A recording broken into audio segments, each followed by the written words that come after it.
The history of the early Anglo-Saxon settlement of what would become Northumbria in the north of England is a topic full of mystery, with scant early medieval sources surviving or even existing on the matter. The early rulers of Bernicia and Deira, the two kingdoms which vied for control over the other and would eventually be joined to create the Kingdom of Northumbria, are only mentioned in passing, if at all. For example, the 8th century Northumbrian monk Bede, from whose writings much of the non-archaeological historical information of the early Anglo-Saxons survives, covers the entire 12-year reign of King Ida, founder of Bernicia, in 2 quick sentences. The Anglo-Saxon chronicle is little better, only managing to questionably name him as the founder of Bamborough, as well as trace his lineage to Woden himself, highlighting the spotty historical authenticity of these later early Anglo-Saxon documents, and their attempts to reconcile elements of the former Germanic religion and folklore in a way which they viewed compatible with their Christian faith and the historical record. What is known for fact, however, is that the two kingdoms existed independent of one another. The notion of unity between the two English polities would come instead through conquest, during the reign of Ida's grandson, Aethelfrith, who would expand his domain greatly during the early 7th century, becoming the progenitor of a kingdom which would dominate northern England for centuries. Thankfully, Bede wrote relatively extensively about the military campaigns during the reign of Aethelfrith in comparison to his ancestors, allowing us to see a glimpse into the early history of Northumbria. Aethelfrith was born sometime in the later 6th century, the son of King Aethelfrith of Bernicia. Aethelfrith was one of 3 sons of Ida and several other rulers who reigned over the kingdom in quick succession from the mid to the late 6th century, each said to have reigned for less than a decade by the early sources. The main feature recorded of these reigns are the many wars and battles fought with Bernicia's neighbors, which after some ebb and flow resulted in the expansion of Bernician territory emanating from the royal centre of Bamborough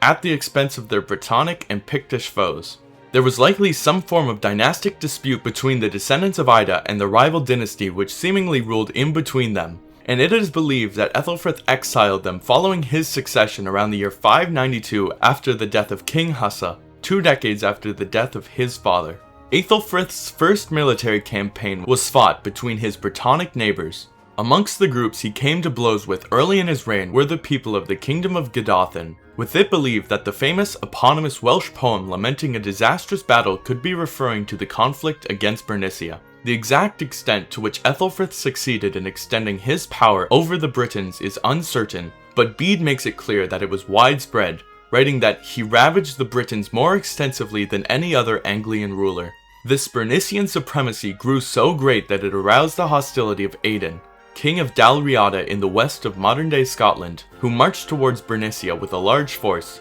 joining with Herring, the son of Aethelfrith's predecessor Hussa, and the two kings met in battle in the year 603 at a place called Degsastan. Despite the king losing his brother and the force under his command in the fighting, the battle was a great victory for the Bernicians, presumably securing Aethelfrith's hegemony to his north, and allowing him to turn his attention towards Deira in the south in the 12th year of his reign. Aethelfrith's relationship with Deira prior to his takeover is seemingly complex. Aethelfrith was married to Acca, a Deiran princess, and this marriage is likely to have occurred prior to the takeover. The number of marriages Aethelfrith had is yet another unanswerable question, for the Historia Britonum states that Bamborough was renamed during the king's reign after his first wife, a woman named as Bede. The validity of this tale cannot truly be said, but if Aethelfrith had been married to a woman named Bede, it had to have been early in his reign, given his apparent remarriage to or concubinage of Acca. This, along with the death of the Deiran king Aethelric,